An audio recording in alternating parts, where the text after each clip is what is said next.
Aujourd'hui, on dit paradoxalement que nous sommes dans l'économie du savoir et de la connaissance, mais on n'a jamais aussi peu éduqué, aussi peu enseigné. Mais en même temps, on n'a jamais mis aussi d'emphase sur les institutions dites de formation et d'éducation. Mais je m'explique où est le paradoxe, où est le non-sens.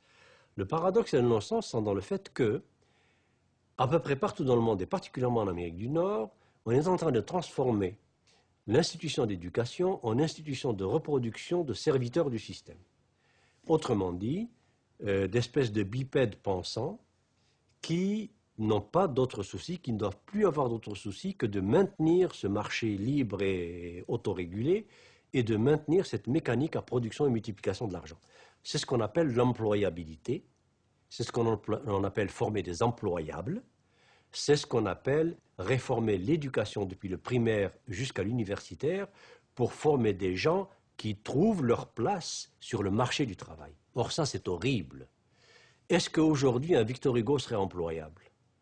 Est-ce qu'aujourd'hui, un Socrate serait employable? Est-ce qu'aujourd'hui, un Paul Verlaine, un Rimbaud serait employable? Non. Donc, il n'y en aurait pas. Mais que serait l'humanité sans Socrate, sans Aristote, sans Rimbaud, sans Verlaine, sans Victor Hugo?